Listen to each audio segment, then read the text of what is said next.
Alright, let's talk about Movsar Evloev because he's the next guy that's getting screwed by the UFC matchmaking game. And look, I get it. Some people think he's boring, but personally, I don't. I actually enjoy watching him work. Is he putting on wild wars or giving you fight of the night bangers every time? Nah. But if you actually watch him closely, the dude is sharp, calculated, and he gets the job done. That's entertaining to me. In its own way, okay? Now here's the thing, he's the latest victim in this long running trend where dominant grapplers or less marketable guys just get stalled out. And we've seen this story play out before. Bilal Muhammad had to go on a 9-fight win streak just to get into title conversation. Same thing with Ankalaev, who can even throw Leon Edwards in there. Even Khabib had to claw his way all the way and go on an insane winning streak before finally getting a title shot. And what I'm trying to say is that it's a pattern, man. The UFC shows love to fighters with flashy knockouts or big followings, or just the one that Dana happens to like. And if you're a grinder, if you're technical, you're waiting in line, while guys like Yair Rodriguez, who literally got stopped by Volkanovski and hasn't done anything crazy since, gets handed another title shot. Meanwhile, Movsar is out here on his 9-fight win streak, taking out legit names like Dan Ige, Diego Lopez, Arnold Allen, and even Aljamain Sterling, who is a former bantamweight champion, by the way. Like, come on, that's a resume. He deserves a title opportunity, plain and simple. But because he doesn't fit the highlight reel mold, he's just getting left out. That's what's really messed up. And bro, here's where it really starts to get wild. The UFC doesn't care about Movsar, like, at all. They hate him so much, they're actually giving Aaron Pico, yeah, that Aaron Pico, the Bellator guy, who just got here and isn't even ranked. They're giving him an opportunity in a damn title eliminator against Movsar. Like, are you serious? Now, don't get me wrong, I've heard the buzz. I know what people are starting to glaze Pico heavily for. The dude's got talent, no doubt about it, but let's keep it real. He hasn't earned a title shot this fast. Not in this division. Not when Movsar has been out here grinding for years, stacking wins and beating real names. And now you're telling me he's got a gatekeep for a guy who just crossed over here from another promotion? That's some straight bullshit, man. It just shows you how little the UFC values dudes like Movsar. If you're not flashy, if you're not marketable, not playing the promo game, they'll throw anybody at you just to derail your run. And look, man, at first glance, you're probably thinking, dude, why does this even matter? Movsar is going to smoke Aaron Pico. And don't get me wrong, that's probably the most likely outcome. I mean, after all, Movsar is a technician. He's undefeated, he's experienced, and he's handled way tougher competition than Pico's ever has. But here's where it gets tricky, and this is why it matters. Pico is not some scrub, okay? Like, he's not from the salty Splatoon or somewhere like that. Like, I get the memes, I get the Bellator jokes. He just came from the PFL, which is another trash organization. But the truth is, he's got real wrestling credentials. And when he's on, he's dangerous. He's not just some can being fed to Movsar. And that's the problem. It's a lose-lose setup. Like, think about it. If Movsar wins, cool. He beat a guy who wasn't even ranked and came from another promotion. He gets no credit, but if he loses, bro, it's a disaster. You just took a guy on a 9-fight win streak, someone who's just been grinding for years, and you fed him to a hot prospect with 0 UFC ranking just for hype. It's a risky matchup, and it does nothing for Movsar's momentum and everything for the UFC agenda if they're trying to build Pico as the next big thing. So yeah, on paper, Movsar should win, but stylistically, Pico's got the tools to make it competitive, and the UFC knows that they just don't care about protecting Movsar's path. They're banking on this chaos, and that's what annoys me, man, because most people are just gonna shrug and say, bro, Movsar's just gonna ragdoll him. And sure, maybe, but if we're gonna be honest, this is a fight that's way more dangerous than people are giving it credit for, and it all comes down to one word: power.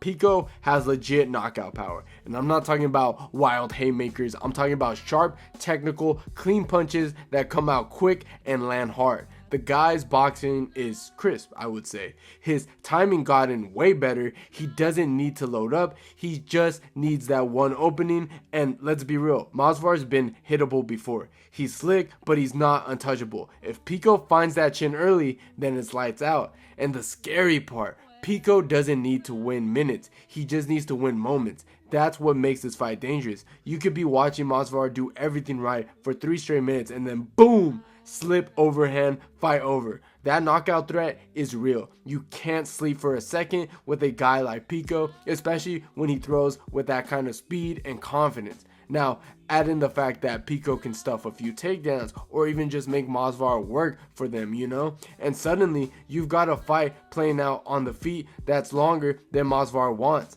That's when the knockout becomes more than just a possibility. It becomes a looming threat. And one big reason Pico could potentially catch Movsar is Movsar's rhythm. Movsar is super methodical. He likes to settle into a rhythm, control the range, pressure with feints, and then mix in his takedowns once you start biting. And to be fair, he's pretty defensively sound. But the downside is when you're facing someone like Pico, who's explosive, fast twitch, and unpredictable, that's the kind of structure, rhythm that can actually work against you. Because Pico's the type of fighter who thrives in broken rhythm and bursts. He doesn't wait around, he explodes. And if Movsar gets too comfortable trying to set up his usual pace, jab, level change, jab, Pico can time it. That's where the knockout danger lives. There's always a chance. All it takes is Movsar dipping his head one too many times on a predictable entry, and boom, Pico's left hook or an overhand right is there. It's not about volume, it's about timing and that perfect punch during the pattern. And Movsar, for as good as he is,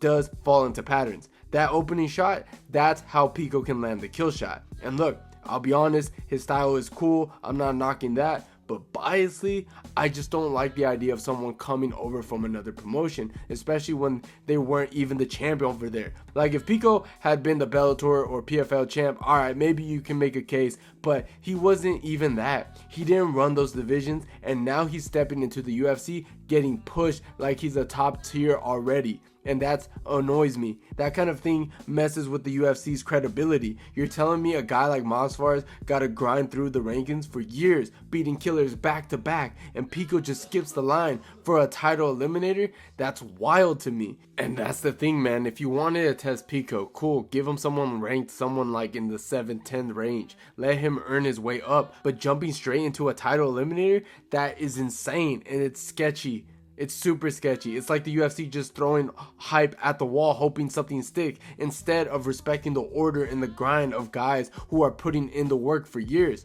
Of course the UFC doesn't care. They're gonna do whatever they want if it fits the hype train or boosts his views, even if it means disrespecting the actual contenders. But with all that being said, I'm hoping Movsar wins, and honestly, he most likely and probably will, because let's be real, Pico's biggest weakness has always been his decision making under pressure. He's explosive, sure, he's powerful, yeah, but when the fight doesn't go his way early, or when someone doesn't fold to that early pressure, that's where he gets exposed. We've seen it in Bellator before. He overextends, he lunges, and he'll walk right into bad positions. And that's exactly the type of fighter Movsar chews up. Movsar thrives against guys who are trying to force the finish. He'll stay calm, weather the storm, download the data, and then delete the file, He'll break the guys down piece by piece. You think you're gonna knock him out in the first round, cool, but once he survives that, you're in his world. And don't forget, Movsar's pace is suffocating. If Pico starts slowing down even a little bit from throwing heat early or defending takedowns, it's over. Movsar will start dragging him into deep waters, grinding him, chaining takedowns, controlling the positions, and just making Pico look lost. That's the part people forget. Pico hasn't faced somebody with this kind of pressure and technique top control. So yeah, the UFC might be pushing a new name, but Movsar is built to kill this hype train like this. And if everything plays out how I think it will, Pico's gonna realize real quick that this ain't Bellator. This is the elite level chess, and Movsar's already a few moves ahead. Because once Movsar weathers that early storm, and he will, and let's be honest, you'll start to see the gap in composure and fight IQ. That's the thing about Movsar. He's not flashy, but he's calculated. He doesn't fall for feints. He doesn't bite on chaos, and he's not going to get into some wild brawl just because the crowd's gonna get loud, Pico needs to meet him in the fire. Movsar, he fights like an assassin. He's surgical, cool, and patient. And here's where I get really confident. Movsar's grappling is legit. We're talking about a guy who who out-grappled Aljamain Sterling in certain spots. I'm talking about freaking Aljo, okay? One of the best grapplers we ever seen in the bantamweight division. A former champion, by the way, and Movsar was able to control him at certain points of that fight, shut down certain transitions, and even dictate where the fight took place at certain points.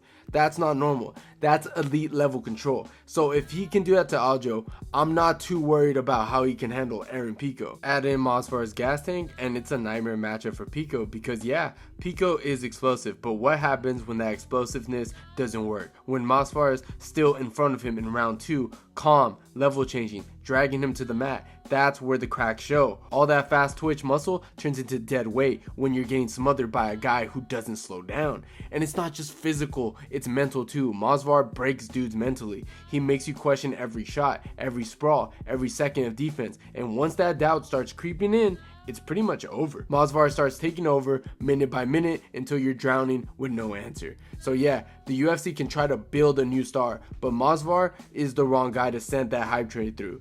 He's got discipline, the tools, and the experience, and now the chip on his shoulder. If he shows up like he usually does, this isn't just another win, it's a clinic.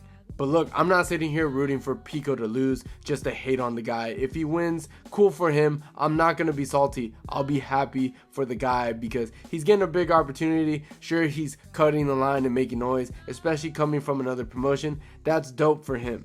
But what I'm really mad about is the UFC puppet show. It's bullcrap. Like, this isn't even about Pico personally. It's the way the UFC just plugs guys in for hype, skip the line, and expects fans not to notice. That's why I kind of want Movsar to win. Not out of spite for Pico, but because I'm tired of seeing the UFC treat real contenders like background characters while they push the next shiny object. Movsar winning would be the reset button that this division needs.